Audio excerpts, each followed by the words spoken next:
ये कैसन यादव है जी, जो राम को गरियाता है, जो श्री कृष्ण द्वारा लिखित गीता को जो लोग आम जन तक पहुंचाता है, वैसे साधु संत को गरियाता है। ये दिनेश्वर यादव नहीं रहुआ को गरियाता है। ये कैसन यादव का नेता है? संतोष रेणु यादव बोलते हैं होशो हवासा में नहीं बोलते हैं, वो शराब पी के आते हैं और बोल देते हैं। सब नशा करते हैं। हम कह रहे हैं कि जांच करवा लिया जाए उनका, अगर नहीं पीते होंगे तो फिर जो कहेंगे मैं हार जाऊंगा। हमारे पास ऐसा कोई शब्द नहीं है जो हम संतोष रेणु यादव को कहें। अगर कुत्ता भी कहते हैं तो कुत्तों की बदनामी होगी। तेज प्रताप जो तेजस्वी के बड़े भाई हैं, वही नहीं चाहते हैं कि उनका जो छोटा भाई है मुख्यमंत्री बने जी। ये कैसे? संतोष रेणु यादव जिस यदुवंशी सेना का राष्ट्रीय अध्यक्ष है, उस यदुवंशी सेना के संरक्षण के तेज प्रताप यादव। संतोष रेणु यादव जब नंगा घूमता होगा ना, तब विधायक थे महेश्वर सिंह। जिस समाज से आते हैं पूरा समाज संतोष रेणु यादव से शर्मसार हो रहा है। आपको नहीं लगता है कि अगर किसी का संरक्षण प्राप्त नहीं है तो संतोष रेणु की व्यक्तिगत औकात नहीं है कि महेश्वर सिंह पे टिप्पणी कर दें? आप उसको कुत्ता नहीं कह सकते, वो वफादार नहीं है ना अपने जाति के प्रति ना अपने परिवार के प्रति। क्या वो जो जितनी गंदी गालियाँ देता है उसकी माँ बहन नहीं देखती होगी क्या? नमस्कार, मेरा नाम शुभम कुमार उपाध्याय हुआ और आप देख रहे हैं बिहारी अड्डा और सत्याग्रह टाइम्स। अभी हम बात करने वाले हैं संतोष रेणु यादव पे, जो कि बिहार में अपने आप को बहुत बड़े स्टार समझते हैं। किसी के ऊपर कुछ बोल देना, किसी के ऊपर जातिगत टिप्पणी कर देना और किसी को गरिया देना संतोष रेणु यादव का मुख्य कार्य है। अपने आप को तो नेता बताते हैं संतोष रेणु यादव, लेकिन उनके में नेता वाला लक्षण एक भी दिखता नहीं है। उनका मेन उद्देश्य रहता है किसी के ऊपर टिप्पणी कर देना, किसी को गलिया देना और किसी एक दूसरे को जाति के नाम पर लड़ा देना। अभी हाल फिलहाल में आप देखे होंगे कि बागेश्वर धाम वाले बाबा बहुत चर्चित थे।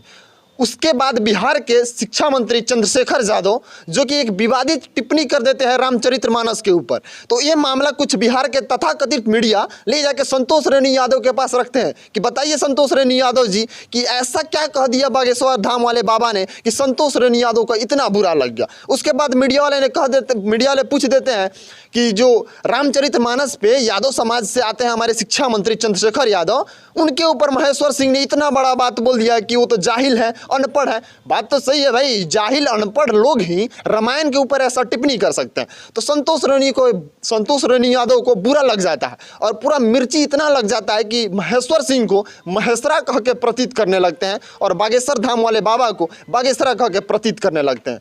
हमारे साथ युवा लोजपा विस्तार के प्रमुख राहुल आर पांडे जी मोतिहारी जिला से हैं और ये युवा समाज सेवी भी हैं। इनसे हम बात करेंगे कि क्या जो संतोष रेणु यादव कर रहे हैं बिहार में, जो कि एक दूसरे के जाति के नाम पे लड़ाना, एक दूसरे के जाति को गाली दे देना या किसी के ऊपर अभद्र टिप्पणी कर देना, कहाँ तक सही है?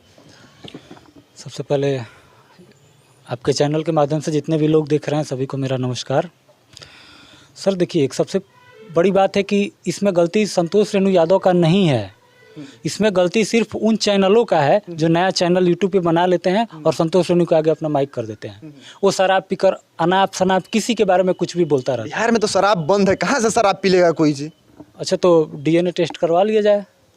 मैंने आपका मानना है कि जो संतोष रेणु यादव बोलते हैं होशो हवासा में नहीं बोलते हैं, वो शराब पी के आते हैं और बोल देते हैं। सब नशा करते हैं। हम कह रहे हैं कि जांच करवा लिया जाए उनका, अगर नहीं पीते होंगे तो फिर जो कहेंगे मैं हार जाऊंगा।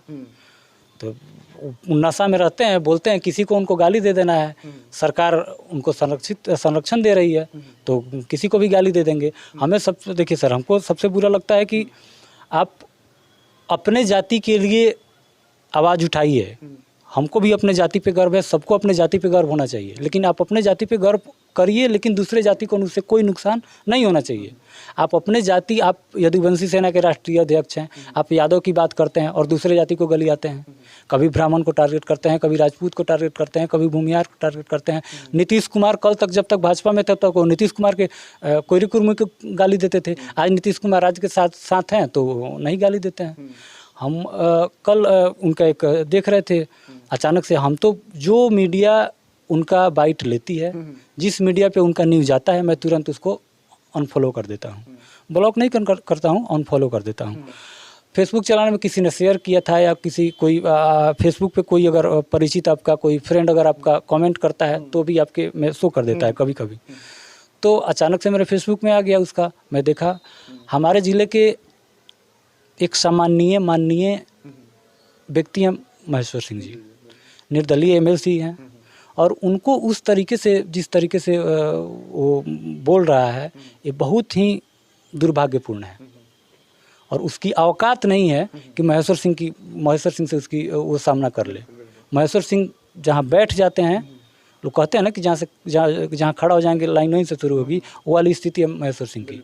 हम ऐसा वाली नहीं स्थिति नहीं रहती तो एमएलसी का चुनाव निर्दलीय जीतना बहुत बड़ी बात होती है। तो महेश्वर सिंह वो व्यक्ति हैं, वो प्रतिष्ठित व्यक्ति हैं जो मोतिहारी में सब पार्टियों ने उनको धोखा दे दिया, तो अपने दम पर एमएलसी का चुनाव निर्दलीय जीत के गए। जी बिल्कुल, वही बात हम कहना चाह रहे हैं सर। एक नेता के अलावा, जब एक बात आपको बताते हैं, संतोष रेणु यादव जब नंगा घूमता होगा ना, तब विधायक थे महेश्वर सिंह। और विधायक होने के साथ साथ आप जब पता करिएगा तो हरसिद्धि विधानसभा में, अगर हरसिद्धि नहीं पूरे जिला में अगर 10 किसानों की सूची जब आप निकालिएगा तो उसमें महेश्वर सिंह का भी नाम आएगा। इतने अच्छे किसान हैं, वो खेती करते हैं, वो अच्छा खासा उनके पास ज़मीन है और वो खेती करते हैं। तो आप एक किसान को टारगेट कर रहे हैं, आप एक नेता को टारगेट कर रहे हैं, आप वैसे लोगों को टारगेट कर रहे हैं जो आपके बाबा के से भी ज़्यादा की उम्र के लोग हैं। विरोध करने के लिए कोई बात नहीं है, संतोष रेणु यादव विरोध करें, किसी का भी विरोध करने का किसी को भी अधिकार है। आप जातिगत विरोध ना करें, और विरोध करने का अधिकार है तो किसी को गलिया दीजिएगा, किसी के ऊपर अभद्र टिप्पणी कर दीजिएगा। पूरा सुन लीजिए, किसी को भी आप गरिया नहीं सकते हैं। आप विरोध कर सकते हैं, एक तरीका होना चाहिए। मैं ये नहीं कहता हूँ कि महेश्वर सिंह जी ने जो बयान दिया, अगर संतोष रेणु यादव को अगर इतनी ही बुरा, मतलब कि अगर इतना बुरा उनको लग गया तो एक अच्छे लहजे में आके महेश्वर सिंह का विरोध करते, कोई दिक्कत नहीं था। लेकिन आज महेश्वर सिंह, कल किसको, परसों किसी को, चरसों किसी को, तो ऐसे आखिर सरकार काहे सोई है? ऐसा थोड़ी कि सरकार के पास से न्यूज़ नहीं जाना। पहले महेश्वर सिंह पर टिप्पणी करने से पहले उनका कुछ वीडियो वायरल हुआ था जिसमें बागेश्वर धाम वाले बाबा को बागेश्वरा कहते नजर आ रहे थे। जब ऐसे मतलब हम वीडियो देख रहे थे उसमें कह रहे हैं, का रे बागेश्वरा तो इतना बड़का साधु हो गया है, महात्मा हो गया है रे। तो कहाँ तक सही है संतोष रेणु यादव का इतना गंदे शब्दों में किसी के साथ पेश आना, प्रतीत करना? सर, संतोष रेणु यादव अच्छी तरह जानता है कि ना ही महेश्वर सिंह जाएंगे उसके कुत्ते की भौंकने पे कुछ बोलने, और ना ही बागेश्वर धाम वाले बाबा आएंगे। इसलिए अनाप शनाप कुछ भी बोलता है। उसकी औकात, उसकी हिम्मत नहीं है कि वो महेश्वर सिंह के पास आके या कुछ भी अनाप शनाप बोल दे। उनके हैसियत, मतलब कि 4 गो संतोष रेणु यादव अपना कौन झाड़ लेंगे तो किसी भी मामले में खरीद लेंगे 4 गो संतोष रेणु यादव को। और वैसे लोगों पे उस तरीके से टीका टिप्पणी कर रहे, कहीं संस्कारहीन है। हम तो यही कहेंगे, विरोध आप करिए, संतोष रेणु यादव विरोध करें, हमको इस बात से कोई दिक्कत नहीं है। एक तरीका होना चाहिए, एक तरीका होना चाहिए विरोध का। बेवजह भी विरोध करिए, हमको कोई दिक्कत नहीं है, लेकिन एक तरीका होना चाहिए विरोध का, एक शब्द होना चाहिए, शब्दों का चयन जरूरी है किसी का भी विरोध करने में, चाहे वो नेता हो, अभिनेता हो, उद्योगपति हो या फिर ऑफिसर हो, किसी का भी विरोध आप कर सकते हैं। आपको नहीं लगता है कि महेश्वर सिंह जी जब मंच से बोल रहे थे कि राजपूतों ने अंग्रेजों को भगाया, स्वतंत्रता में अपना योगदान दिया, सिर्फ वो राजपूत के बारे में बोले जा रहे थे, और मतलब ऐसा मान लीजिए कि जो बड़े कास्ट है उनको बोल रहे थे कि 14% ही अभी तक हम लोग बचे हैं, किसी एक जाति को क्या मतलब ऐसे उच्च स्तर पर बोलना है? आपको नहीं लगता है कि गलत है? सर, एक बात आपको मैं समझाना चाहता हूँ कि महेश्वर सिंह ने क्या बोला, राजपूत बोला, तो हम भी तो कह रहे हैं कि हम जाति से ब्राह्मण हैं, तो हैं, ब्राह्मण हैं, हमारे भी पूर्वजों का इतिहास रहा है। महेश्वर सिंह जिस जाति से आते हैं, जिस राजपूत जाति से आते हैं, उन्होंने गलत क्या बोला? कैसे नहीं गलत है? क्या गलत? आप मान लीजिए अगर बोल रहे हैं तो आप सिर्फ एक समाज के बारे में नहीं बोल सकते, उसके बारे में सर हम तो शुरू में हम तो शुरू से ही बात, सर एक बात मेरा समझिए, आप मेरा बात समझिए ना, आप बोल रहे हैं आप उनके समर्थक हैं, सर एक बात समझिए, वो हमारे, हम जिस पार्टी में है वो मेरे पार्टी में नहीं है। ठीक है, पार्टी के नहीं है, हम उनका समर्थक इसलिए हैं कि वो हमारे जिले के सम्माननीय व्यक्ति हैं, सम्माननीय नेता हैं और सम्माननीय किसान भी हैं। इस बात को मैं समझा रहा हूँ। सर मेरा बात समझिए, हम ये बात कह रहे हैं सर कि हम शुरू में ही बात बोले कि अपने जाति पे गर्व करना ये हमारे लिए या आपके लिए, ठीक है, अपने अच्छी बात है, अपने जाति पे गर्व करना अच्छी बात है। मेरा बात सुनिए, अब मेरा बात सुनिए। महेश्वर सिंह जी एमएलसी हैं, आप बोल रहे हैं किसान हैं। आज से करीब 3 महीना पहले हमने उनका इंटरव्यू लिया था, जब पूरे बिहार में सोच लीजिए तो खाद का काला बाजारी हो रहा था। वो उसमें बोल रहे थे कि हम 10 दिन बाद किसानों के लिए आंदोलन करेंगे। फिर 1 महीने बाद इंटरव्यू लिया, फिर बोले किसानों के लिए आंदोलन करेंगे। अगर कि नेता है, किसान है, तो कहाँ रह गया उनका आंदोलन? कहाँ नहीं रुक गया खाद का काला बाजारी? ये बताइए। अब आप सर आप हमारे बात को समझ नहीं पाए। मैं महेश्वर सिंह फाउंडेशन का या महेश्वर सिंह का प्रवक्ता नहीं हूँ कि मैं उनके कार्यों का जवाब दूंगा। मुझे जो बुरा लगा कि महेश्वर सिंह को क्यों बोला गया, मैं इस बात को बोलना चाहता हूँ कि आज महेश्वर सिंह को बोला गया, परसों किसी और को बोला गया था, कल फिर किसी और को बोला गया। इस पे रोक कब लगेगी? आखिर संतोष रेणु यादव को इतना बोल क्यों रहा है? और दूसरी बात सर, अगर संतोष रेणु यादव को इतना बड़ा संरक्षण कहाँ से मिल रहा है कि इतना किसी पे अभद्र टिप्पणी कर दे रहा है? एक बात आपको एक बात बताना चाहता हूँ सर कि हम ब्राह्मण हैं, हमको अपने जाति पे गर्व है। बिल्कुल अपने जाति पे गर्व होना चाहिए भाई। जिस जाति से कोई भी है तो अपना जाति का गर्व कर रहा है, तो इसमें दिक्कत क्या है? जी, लेकिन ये गर्व तब तक सही है जब तक हमसे किसी दूसरे जाति को कोई नुकसान ना हो। बिल्कुल। तो अगर महेश्वर सिंह भरे मन से कहते हैं कि हमारी जो संख्या है, हमारी संख्या थी में रोड पे ट्रक से कचरा के कम नहीं हुई है, इसमें गलत क्या है? उनके बाप दादाओं ने लड़ा है लड़ाई, स्वतंत्रता संग्राम हो या फिर मुगल का समय हो, उनके पूर्वजों ने लड़ाई लड़ा है। इसमें दिक्कत क्या है? पूर्वजों ने लड़ाई लड़ा है और लड़ा है सर, सबने लड़ा है। हम लड़ रहे हैं तो हम अपनी बात कहेंगे, वो लड़े, उनके पूर्वज लड़े तो वो अपनी बात कह रहे हैं। इसमें दिक्कत क्या है? संतोष रेणु यादव अपने पूर्वजों की बात करें ना, वो अपनी जाति की बात करें ना, दिक्कत कहाँ है? आपको क्या लगता है कि वो सिर्फ अपने यादव समाज को लेके या पक्षपात कर रहे हैं, सिर्फ जाति भेद कर रहे हैं? पक्षपात कहाँ कर रहे हैं? वो पक्षपात भी कहाँ कर रहे हैं सर? जिस समाज से आते हैं पूरा समाज संतोष रेणु यादव से शर्मसार हो रहा है। कई गो यादव लोग उनके समर्थन में है, उनके भाषा के समर्थन में कई गो लोग हैं। तो किसी का तो उनके खिलाफ में तो वीडियो भी नहीं आया, कोई तो बोल भी नहीं रहा है। अगर लोग उनका समर्थन नहीं कर रहे हैं तो काहे नहीं उनके खिलाफ विरोध हो रहा है? सर सुनिए, एक बात मैं आपको एक बहुत बड़ी बात बता रहा हूँ विथ प्रूफ, कि तेज प्रताप यादव कभी नहीं चाहते हैं कि वो तेजस्वी यादव मुख्यमंत्री बने। एक बार और कैसे नहीं चाहेंगे? एक बार और मैं प्रताप यादव कैसे नहीं चाहेंगे कि उनका छोटा भाई? बहुत बड़ी बात बता रहे हैं आप कि तेज प्रताप जो तेजस्वी के बड़े भाई हैं, वही नहीं चाहते हैं कि उनका जो छोटा भाई है मुख्यमंत्री बने। जी, ये कैसे? तेज प्रताप यादव नहीं चाहते हैं कि तेजस्वी यादव मुख्यमंत्री बने। और तेज प्रताप यादव ही नहीं, राजद के बहुत सारे ऐसे मंत्री विधायक हैं जो नहीं चाहते हैं कि तेजस्वी यादव मुख्यमंत्री बने। और मेरे पास, हम कह रहे हैं ना कि हम इसकी बात क्यों बोल रहे हैं, तो संतोष रेणु यादव जिस यदुवंशी सेना का राष्ट्रीय अध्यक्ष है, उस यदुवंशी सेना के संरक्षक है तेज प्रताप यादव। तो मतलब आपके कहने का मतलब है तेज प्रताप यादव वही सब करवा रहे हैं, संतोष रेणु वही रहे। हम तो यही मान रहे हैं कि वही करवा रहे हैं। अगर वो नहीं करवा रहे हैं तो फिर उनके संरक्षण में कोई कैसे किसी दूसरे जात को गाली देगा? आपको क्या लगता है कि पिछला अब की तेजस्वी यादव को उप मुख्यमंत्री बना दिया गया, स्वास्थ्य मंत्री बन गए, तेज प्रताप यादव को पर्यावरण विभाग ऐसा छोटा मोटा विभाग दे दिया, तो आपको क्या लगता है कि कहीं ना कहीं उसी को लेकर उनके अंदर सर पकड़ा हुआ है कि तेज प्रताप यादव और तेजस्वी यादव, ये दोनों की जो क्या बोलते हैं उसको, आपसी मतभेद जो है वो बहुत पुरानी है। ऐसा बार बार समय समय पे मीडिया में आता भी है। लेकिन मैं ये बात कर रहा हूँ सर कि संतोष रेणु यादव जिस यदुवंशी सेना का राष्ट्रीय अध्यक्ष है, उस यदुवंशी सेना के संरक्षक हैं तेज प्रताप यादव। आखिर ऐसा थोड़े कि संतोष रेणु यादव अगर बोलता है किसी को गाली देता है, किसी जात पे खुला होकर बोलता है और गंदी गालियाँ देता है, माँ बहन का अंग का नाम लेके गाली देता है, वो तेज प्रताप यादव नहीं देखते होंगे? अगर देख रहे हैं तो फिर उसको मना क्यों नहीं कर रहे हैं? उसी के जब उस संगठन के संरक्षक हैं तो वो मना क्यों नहीं कर रहे हैं? आप देखिए राजद के नेताओं में, जदयू के नेताओं में होड़ लगी है कि कौन कितना मतलब कि गंदा बयान दे सकता है। कोई राम पे बयान दे रहा है, कोई रामचरितमानस पे बयान दे रहा है। वो लोग को बात पता नहीं है कि जो भी राम और रामचरितमानस पे सवाल उठाया है वो फिर सत्ता में नहीं वापस आया है, और ये लोग नहीं आएंगे कभी फिर सत्ता में वापस। जो लोग राम और बिहार का शिक्षा मंत्री हैं चंद्रशेखर यादव, वो एक यादव समाज से आते हैं, प्रोफेसर उनके नाम के आगे लगा हुआ है। उनको इसके बारे में आइडिया नहीं है कि रामचरितमानस में जो लिखा है वो सही लिखा है, उसके ऊपर टिप्पणी कर देते हैं कि जो रामचरितमानस है वो गलत है, इसमें जातिवादी फैलाया गया है। तो कहाँ तक सही है एक शिक्षा मंत्री और उनके नाम के आगे प्रोफेसर लगा हुआ है? सर यही बात मैं स्पष्ट रूप से बताना चाहता हूँ, यही बात तो मैं कह रहा हूँ कि तेज प्रताप यादव ही नहीं, कई ऐसे मंत्री हैं जो नहीं चाहते हैं कि तेजस्वी यादव मुख्यमंत्री बने। और इसका कारण यही है हेट स्पीच, गलत बयानबाजी, बड़बोलई।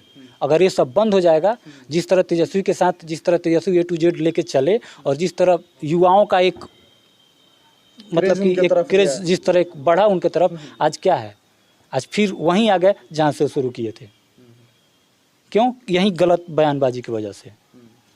तेजस्वी यादव में कोई ये नहीं है, आज भी मैं उनको मानता हूँ कि अच्छे नेता हैं, लेकिन उनके पार्टी के लोग हों या उनके संरक्षण में जो लोग हैं, वो खुलेआम किसी जाति को गाली दे देना, किसी के माँ बहन को गाली दे देना, ये सब नहीं चलेगा सर। मतलब आपका मानना है कि जो संतोष रेणु यादव का बड़बोलापन है, किसी के ऊपर टिप्पणी कर देना, गाली दे देना, किसी को रेह कह के प्रतीत करना, ये सब जो तेज प्रताप के संरक्षण में हो रहा है? जी, तेज प्रताप के संरक्षण में हो रहा है। जिस यदुवंशी सेना के, एकदम इसको आप नोट करिए कि जिस यदुवंशी सेना के राष्ट्रीय अध्यक्ष संतोष रेणु यादव हैं, और उसका बैनर लगा के अपने गाड़ी पे घूमते हैं, उस यदुवंशी सेना के संरक्षक हैं तेज प्रताप यादव। और तेज प्रताप यादव ने अपने आवास पे संतोष रेणु यादव को बुलाकर वो दिया था, उनको बनाया था संरक्षक, राष्ट्रीय अध्यक्ष मनोनीत किया था। तो आपको क्या लगता है कि आने वाला चुनाव में जो संतोष रेणु यादव कर रहे हैं, इस राजद को घाटा होगा, जदयू को घाटा होगा? क्योंकि गठबंधन में होगा नहीं सर, हो गया और हो रहा है। आज नहीं, सब नहीं बुझा रहा है। आज ना संतोष रेणु यादव को बहुत लोग, ठीक है, यादव लोग को भी अच्छा लग रहा है, हो सकता है कि तेज प्रताप तेजस्वी यादव को लोग को भी अच्छा लग रहा है, लेकिन जब चुनाव आएगा ना सर, तो ये सब बहुत काम आएगा विपक्षी पार्टी के लिए। आपको नहीं लगता है कि कहीं ना कहीं ये राजनीतिक मतलब हो सकता है कि किसी को बोल के ऐसे अपने पक्ष में करवाना, हाईलाइट करवाना, कि कोई भी चाहता है कि हम अपने या खुद बोले या किसी से बुलवा के अपने हाईलाइट में रहे, कि आगे चल के वो भी हो सकता है उनके फेवर में काम आ जाए? सिर्फ हाईलाइट होने का एक तरीका है संतोष रेणु यादव का। हाईलाइट अपने तो हाईलाइट हो रहे हैं, ऐसा नहीं है कि उनको लोग देखने वाले नहीं हैं। 50,000, 1 लाख, 2 लाख, 5 लाख, 10 लाख तक उनका मतलब कि कुछ बोल रहे हैं तो लोग देख रहा है, लेकिन इसका भरपाया राजद को करना पड़ेगा। तो आपको नहीं लगता है ऐसा कि वो जिस तरह से यादवों का पक्ष ले रहे हैं? कहाँ पक्ष ले रहे हैं सर? कहाँ पक्ष ले रहे हैं? रुकिए, आप गलत बोल रहे हैं। कहाँ पक्ष ले रहे हैं? जिस बागेश्वर धाम वाले बाबा को बागेश्वरा बोल रहे हैं, उनको ये नहीं पता है कि श्री कृष्ण द्वारा लिखित गीता जो है, गीता का प्रचार करते हैं बाबा। गीता में जो लिखा है वो आम जन तक पहुंचाते हैं, और उन्हीं का विरोध कर रहे हैं। तो वो बागेश्वर वाले बाबा, वो आपको नेशनल लेवल है, मैं बिहार लेवल पे बात कर रहा हूँ। बिहार लेवल पे राजद क्या है, यादवों की पार्टी शुरू से ही रही है। शिक्षा मंत्री कौन है? चंद्रशेखर यादव जी हैं। तो आपको नहीं लगता है कि वो यादव जी का सपोर्ट कर रहे हैं, यादव जी का पक्ष ले रहे हैं, तभी तो ऐसा बयान दे रहे हैं? ऐसा ये भी हो सकता है कि यादव का पक्ष लेके आगे चाह रहे हो कि हम चुनाव लड़ लें? सर, जितने भी यादव हैं ना सर, जितने भी यादव हैं मंत्रिमंडल में, उनके अलावा जो दूसरी जातियां हैं, उन सबको हटा के वो पूरे मंत्रिमंडल में यादव कर दें, हमको उससे कोई दिक्कत नहीं है। हम उस निर्णय का स्वागत करेंगे। हमको इससे दिक्कत नहीं है कि कितने यादव हैं और सिर्फ यादव की पार्टी क्यों है, ऐसा हमको इस बात से कोई दिक्कत नहीं है। दिक्कत इस बात से है कि उनकी पार्टी यादव की है तो ठीक है, लेकिन उन यादव की पार्टी से हम ब्राह्मण, हम राजपूत, या हम दलित, या हम सवर्ण, ये चीज़ नहीं होना चाहिए। हमको इससे दिक्कत नहीं होना चाहिए। हम तब तक आपका सम्मान करते हैं कि आपकी यादव की पार्टी है, आप पूरे मंत्रिमंडल में यादव कर लीजिए, हमको उससे कोई दिक्कत नहीं है। ये आपका निर्णय और हम आपके साथ हैं, और इस निर्णय का हम स्वागत भी करते हैं, लेकिन आपके यादव करने से हमको दिक्कत नहीं होना चाहिए। इस बात का ध्यान रखेंगे तो ठीक है, और नहीं तो फिर सपना रह जाएगा उनका। मतलब आपके कहने का मतलब है जो कर रहे हैं संतोष रेणु यादव, वो तेज प्रताप के संरक्षण में कर रहे हैं, और इससे साफ साफ तेज प्रताप को, मतलब आरजेडी को, जो सपना देख रही है आरजेडी की, उनका जो छोटा लाडला है तेजस्वी, वो बिहार का मुख्यमंत्री बने, इससे उनको हानि पहुंचेगी। जी, आपको नहीं लगता है कि अगर किसी का संरक्षण प्राप्त नहीं है तो संतोष रेणु की व्यक्तिगत औकात नहीं है कि महेश्वर सिंह पे टिप्पणी कर दें, उनकी व्यक्तिगत औकात नहीं है कि बागेश्वर धाम वाले बाबा पे टिप्पणी कर दें? कोई भी सर, उनको देखना है ना, अगर उनको लग रहा है ना कि यादव समाज के बहुत अच्छे मतलब कि नेता हैं यादव समाज के, तो कोई मतलब कि वो तो दिनेश लाल यादव को भी गरियाते हैं, तो वो यादव नहीं है क्या? खेसारी लाल यादव को भी गरियाते हैं। संतोष रेणु यादव का पिछले रिकॉर्ड देखे तो सीता माता को भी गरियाते थे। ये कैसन यादव है जी, जो राम को गरियाता है, जो श्री कृष्ण द्वारा लिखित गीता को जो लोग आम जन तक पहुँचाता है, वैसे साधु संत को गरियाता है। ये दिनेश लाल यादव नहीं रहुआ को गरियाता है। ये कैसन यादव का नेता है जो उसके, तो इसका मतलब है कि जो उसके साथ है वो ठीक है, जो उसके विपक्ष में जाएगा उसको गरियाएगा। तो इतना गरियाने का जो अधिकार उसको मिला है, कौन दे रहा है? किसका संरक्षण है उसको? हम नहीं कह रहे हैं कि प्रमुख है उसके संरक्षण तेज प्रताप यादव है सर। यदुवंशी सेना के, जिस यदुवंशी सेना के राष्ट्रीय अध्यक्ष हैं, उसके संरक्षण तेज प्रताप यादव। आप कहिए, फेसबुक खोल के मैं दिखा दूंगा कि तेज प्रताप यादव अपने आवास पे बुला के राष्ट्रीय अध्यक्ष बनाए थे संतोष रेणु यादव को। अच्छा, अंत में संतोष रेणु यादव के लिए 2 शब्द। सर, वैसे लोगों के लिए सर हमारे पास कोई शब्द नहीं है। एक जो व्यक्ति सर, जो व्यक्ति क्या बोलते हैं उसको, जिसकी मृत्यु हो जाती है ना, उसके लिए अंतिम में रहता है ओम शांति।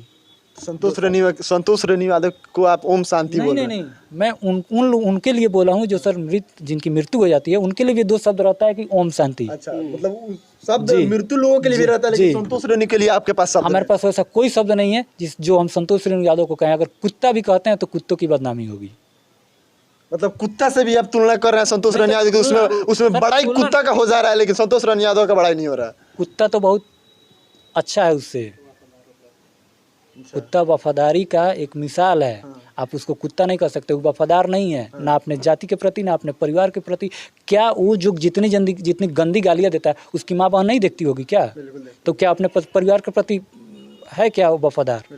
क्या उसके कहने से जो तमाम और सब जातियों में जो मतलब कि दरारें उत्पन्न हो रही है, जो बुरा लग रहा है और सब जातियों को, तो क्या वो अपने जाति के प्रति अब है क्या वफादार? हम कह तो रहे हैं कि सर कि कोई भी जो भी अच्छे राजद के अच्छे जो नेता हैं, यादव भी हैं, वो भी संतोष रेणु यादव का समर्थन नहीं करते हैं, नहीं करते हैं। अच्छे लोग जो हैं, पढ़े लिखे लोग, वो संतोष रैनी यादव का समर्थन नहीं करते। जो भी सर थोड़ा भी राजनीति जानता है या थोड़ा भी पढ़ा लिखा है, वो संतोष रेणु यादव का समर्थन नहीं कर सकते हैं, क्योंकि उसके बोलने से नुकसान राजद का हो रहा है। उसके बोलने से राजद के मंत्री रामचरितमानस पे सवाल उठाएंगे और इसका माइलेज भाजपा लेगी, सरकार भाजपा बनाएगी। संतोष रेणु यादव बागेश्वर धाम को वाले बाबा को गाली देंगे और चुनाव में भाजपा वाले भजा के उसका वोट लेंगे। इसमें दिक्कत क्या है? अच्छा बात है, आप जन भावना के साथ जुड़े रहिएगा तभी लोग आपको वोट देगा। जन भावना अगर राम के साथ जुड़ी है तो आपको राम का अपमान नहीं करना है। अगर आप करेंगे तो फिर डूब जाएंगे अखिलेश यादव की तरह। आपको नहीं लगता है कि ये कि सिर्फ संतोष रेणु यादव से ही राजद को नुकसान नहीं हो रहा है, कहीं ना कहीं तेजस्वी यादव से भी हो रहा है? क्योंकि रामचरितमानस पर वो अपना स्टैंड क्लियर नहीं कर रहे हैं, अपना मतलब बयान नहीं दे रहे हैं कि रामचरितमानस पर बोला गया वो विवादित है, चाहे उसके लिए माफ़ी मांगना चाहिए। सर बोल तो रहे हैं कि कई मंत्री हैं, कई विधायक हैं, संतोष रेणु यादव जैसे बहुत सारे लोग हैं जो नहीं चाहते हैं कि तेजस्वी यादव मुख्यमंत्री बने। चलिए राहुल भाई, इस मुद्दे पे चर्चा करने के लिए हमारे साथ बहुत बहुत धन्यवाद आपका। थैंक यू भाई। और हमारी खास करके अपील रहेगी कि जो लोग भारत में रहते हैं और ऐसे विरोधी बयान देते हैं, रामचरितमानस के ऊपर सवाल उठा देते हैं, तो किसी प्रतिष्ठित व्यक्ति के ऊपर ऐसा अभद्र टिप्पणी कर देते हैं, उन लोगों का बायकॉट जरूरी है। अगर आप ऐसे लोगों का समर्थन करेंगे तो हम लोगों को समाज में रहने का अधिकार नहीं है। बाकी आप बिहारी अड्डा और सत्याग्रह टाइम्स देख रहे थे, बहुत बहुत धन्यवाद।